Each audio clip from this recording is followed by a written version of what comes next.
My name is Angelina, and at 33 years old, I found myself standing in the same living room I'd helped save 3 separate times. Once when Dad had back surgery and couldn't lift a thing for months. Once during COVID, when their retirement accounts plummeted and half their savings disappeared overnight. And once more last spring, when the furnace gave out just before a cold snap, and I wired the contractor the full amount before my parents even had the chance to call. That afternoon, though I wasn't there to rescue anything, I was just helping Dad scan paperwork for their health insurance, something I'd done more times than I could count. Gerald, my dad, still couldn't figure out the printer-scanner combo after 10 years of owning it. He always joked that I was the tech genius of the family, though I've been in project management for over a decade, not IT. He'd left a pile of papers spread out neatly across the dining table. I worked through them fast. Medical statements, Medicare renewal forms, even a couple of utility bills. Then I spotted it. A thick, cream-colored folder, carefully labeled in my mom's familiar cursive, estate plan, final copy. I shouldn't have opened it. I know that, but just last week I'd paid their property taxes, $2,178.41 out of my own pocket. And I was planning to stop by the pharmacy after this to pick up their prescriptions, like I always did. So yes, I opened it. Inside was their notarized will, dated just 2 months ago. The house, fully paid off. Their remaining savings and retirement accounts. A life insurance policy. Everything, every last asset, listed neatly and left entirely to my brother, Mason Rivers. Mason, 29 years old, no job, still living at home. The same brother who dropped out of college twice, who spent the next few years working on music, which really meant playing, in the garage and uploading clips that barely reached 200 views. My parents always said he just needed time, that he was still finding his path. Then I read the last line. We love both our children equally and trust them to care for one. Another, that was it. No mention of the thousands I'd covered over the years. No note about the mortgage payments I'd quietly sent, or the furnace I'd paid for, or the food deliveries I'd scheduled every week. Nothing. Just a polite, formal way of saying, you'll be fine. You don't need anything, and we don't owe you a thing. I stood there, motionless, staring at the paper as the scanner hummed beside me. My hands didn't shake, but my breathing did. If you've ever been blindsided by the very people you thought would always have your back, you'll understand that feeling. Like the air suddenly weighs more. Dad came back into the room with his coffee. You getting through that stack, Danny? He asked, using the nickname only he called me. I lifted the folder slowly. Is this how it is, Dad? I asked quietly. Everything to Mason? He froze mid-step, coffee halfway to his lips. Then he sighed. One of those long, tired exhales that told me everything before he even spoke. He already knew what I'd found. It's not what you think, he muttered. But it was exactly what I thought. He didn't defend it, didn't apologize, just stood there, looking down at the coffee like it might explain something. Then softly he said, We figured you'd understand. You've always done well, Angelina. That was their line. Their favorite excuse whenever they didn't want to justify something. You've always done well. Translation: You don't get to want more. I left the folder on the table and walked outside to breathe. The porch swing creaked as I sat down, the same one I'd replaced 2 summers ago when the old one cracked. That same week, I'd paid a contractor to fix the broken deck railing because Mason said he was between paychecks. Back then, I didn't mind. I thought stepping up was just what you did for family. I grew up in that house, shared a room with Mason until I was 13, when Dad finally finished the basement. I can still picture us painting those walls blue, Dad, Mason, and me, while Mom stood at the top of the stairs with lemonade, smiling proudly. Look at our little team, she said. Some team. After college, I stayed in Nashville because Mom said she couldn't sleep when I was too far away. I even turned down a job offer in Boston, better pay, faster promotion, because I told myself family came first. They never asked me to sacrifice. They just never told me it wasn't required. Over the years, the little things piled up, paying their car insurance, covering groceries when their SNAP renewal was late, calling credit card companies to reverse fees. Then came the big things, wiring $11,000 from my savings to catch them up on the mortgage 4 years ago. I didn't do it for thanks. I did it because I wanted them to feel safe, to never worry. And now, after everything, I was a footnote. I stared across the yard at the old oak tree. Mason carved his initials into it once, MSR plus HH, for some girl from his second high school. I wondered if he even knew it cost $800 last year to trim after a storm nearly split it. I wondered if they'd ever thought about what I'd given up. Not just in money, but in ease, in peace. In the life I could have built somewhere else? Or did they just see me as the one who didn't need asking? Because I always showed up first. The porch swing creaked again. I could still hear the faint hum of the scanner through the door. Then Mom stepped outside. She was wearing her pale blue cardigan, the one she always wore when she had something difficult to say. The same one from the Christmas I'd given her a gift card, and Mason had handed her a burned CD. She said she loved both. She didn't sit at first, just stood there, twisting her sleeve hem. "Angelina," she said. Her tone was careful, measured. I didn't look up. Eventually, she sat beside me. "We didn't mean for you to find out that way." I nodded once. Silence stretched between us. She took a slow breath. "It's not that we don't love you." Still, I said nothing. Because what do you call love that disappears the second it becomes inconvenient? She reached for my hand. Her skin was warm and trembling. "Mason's had a harder time," she said softly. "You've always been steady, Danny. Reliable." Words that sound kind. Until you realize they're the ones people use to justify taking from you. They're compliments that double as cages. I pulled my hand away. "You could have told me," I said, voice low but even. "You could have asked." Mom looked toward the yard. When she finally spoke again, it was barely above a whisper. "We had to co-sign for Mason. He needed help." The words landed like a tap, not a punch. But they still left a mark. "How much?" I asked. She didn't answer. "Mom," I pressed. "How much?" After a moment, she exhaled. 35, I stood. The wind picked up, and the old porch chime clinked once before going still. "You didn't choose him because he needed it," I said quietly. "You chose him because you already owed it to him." Her eyes widened, but I wasn't looking for a response. I just needed to hear the truth out loud. I didn't yell. I didn't cry. I just walked away. That week, I canceled the automatic deposits I'd set up for their utilities. I deleted the reminder to refill their prescriptions. I paused the grocery deliveries that arrived every Thursday at 4. No dramatic announcement, no confrontation, just an absence. A quiet void where I used to exist. At first, nothing. No calls, no messages. A week passed in silence. By the second week, they started to notice. Dad texted first. "Water bill came in higher this month. Can you check the account?" I didn't reply. Then Mom. "We're out of the low-sodium crackers you always bring." Mason forgot. I left it unread. They weren't worried yet, just confused. They probably thought I was busy, or sulking, or tired from work. Maybe they figured I just needed space. By the third week, the tone changed.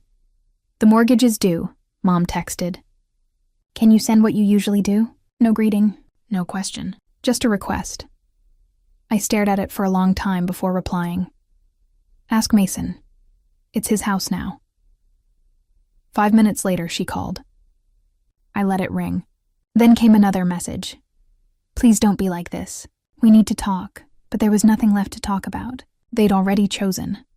That evening, Mason finally texted, "Danny, don't make this a big deal. Just help them like always, like it was routine. Like I was a habit, not a person." I typed back, "You're the one they chose. Mason, so be the choice." He didn't reply. The next morning, a transfer request came through, $3,200. The exact amount of the overdue mortgage plus penalties. No note, no message, just numbers. I declined it. A minute later, my phone rang again. Then again. And finally, "We could lose the house if you don't help us." Then from Dad, "You'd let your parents go homeless?" I almost laughed.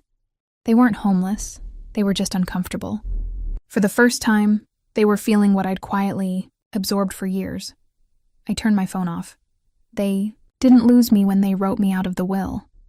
They lost me when they assumed I'd keep giving anyway. A week of silence followed the decline transfer. No texts, no calls, just quiet, the kind of quiet that hums, and oddly enough, it felt peaceful. I slept better. Ate dinner without checking my phone. Cooked for one. But in my family, silence never lasts long, not when there's blame to assign. The first crack came through voicemail. Aunt Lori, who never called because she didn't want to get in the middle of things. Her voice trembled slightly. "I'm not taking sides, honey, but your mom's worried sick. Maybe just talk to them." That's when I knew. They'd started talking to everyone else. I checked Facebook. It didn't take long to find it. A photo of the front porch. A caption that read, "We gave everything to our children, but sometimes giving isn't enough." Dozens of likes. A few concerned comments. One from Mason. "Some people think family is about money. They forget it's about showing up." I closed the app, not angry, just hollow. They weren't just disappointed. They were rewriting Thestory, turning me from caretaker into villain because I'd stopped showing up to be used. The next afternoon, an envelope showed up at my apartment. Plain, no return address. Inside a foreclosure notice. Copy only. Note addressed to me. But I knew the house number. I sat with it for a moment, stared at the paper, then flipped it over and wrote on the back. "Maybe you should have left it to someone who could manage it." I didn't send it. Instead, I checked the county site. Their property was officially listed as at risk. Behind in payments, no buffer left. They'd burned through the savings, probably trying to keep up appearances, maybe hoping I'd cave before things got real. Mason had spent it all. All the money they left to him for security, for stability, for his future gone. There was a time I would have stepped in, called the bank, negotiated a grace period, moved funds around. But now I poured myself a glass of water, sat at the kitchen table, and let the house fall without me. Sometimes you don't need to set the fire. You just have toast stop carrying the water. It started small. A vague post from Mom with a sunflower emoji. A photo of her and Dad smiling on the porch. We raised them with love. We did our best. But sometimes love isn't enough. No names, no direct accusations, but I knew what it was. So did anyone who knew us. Aunt Trish commented, "You two are such amazing parents. You deserve better." Dad followed a day later. A longer post, less subtle. "We gave everything to our children. Time, money, love. We thought we raised them, right? But in the end, you can't control who turns their back on you." He tagged me. No call, no message, just a post for everyone, Tosi. I didn't respond. I watched it grow. Dozens of likes, family, friends chiming in. Some I hadn't seen since high school. One wrote, "This generation just doesn't understand sacrifice." And then there was Mason. Of course there was Mason. He shared Dad's post with a caption of his own. "Some people only care when they're getting something. I'd give anything to protect Mom and Dad." I guess not everyone sees family that way. I read it twice, then once more. The same man who hadn't paid rent in years, who drained every dollar they had left, who watched the house fall apart, was painting himself as the hero. The comments were worse. "You're such a good son. Your sister should be ashamed. They gave her everything. She just wanted more." They didn't know the truth, but they didn't want it either. They wanted a story, and my family gave them one. I might have still said nothing. Let the storm pass. But then I saw her name. Kelly, my cousin, the one who once told me, "You're the glue in this family." She liked the post, left a heart emoji. No comment. Just that. It hit harder than I expected. Maybe because I thought she knew better. Maybe because I thought she saw me. I closed my laptop, sat in the dark, and for the first time in weeks, I felt something break. Not loud, not messy, just a quiet final click. They weren't just rewriting the story. They were erasing me from it. They came on a Thursday. I should have expected it. The text hadn't worked. The money requests had been ignored. The guilt had gone stale, so they showed up. The front desk called at 10:42 a.m. "Ms. Rivers, your parents are here, and a man who says he's your brother. They're asking to come up, said it's urgent." I stood in the hallway outside my office staring at the floor tiles while she kept talking. I took a slow breath. "Please tell them I'm not available and that they're not expected." A pause. They said they'll wait. I nodded, though no one could see it. "Then let them." 20 minutes later, my phone buzzed. A text from Mom. "We're downstairs." Open the door. Another. "We're not leaving until we talk to you." I didn't rush. I finished the meeting I was in. Answered 2 emails, then walked downstairs. They were by the building entry, standing too close together like they'd rehearsed it. Dad stiffened upright like he was holding in Alexshire. Mom clutched her purse in both hands, eyes scanning. Mason looked like he'd rather be anywhere else. They all turned when I stepped through the door. No one spoke right away. I stayed where I was, arms crossed, calm. "Angelina," Mom said, her voice already on edge. "We need to talk." I looked at her, then past her. The street was quiet. A delivery van rumbled by in the distance. I didn't answer. Dad cleared his throat. "You'd really let us lose the house over this." I let the words sit. "Then you really thought I wouldn't." He opened his mouth, but I cut him off. "You left me out. You handed everything to Mason. Now you're here asking for the same support I gave for years without question," Noon responded. Mom stepped forward, voice softer now.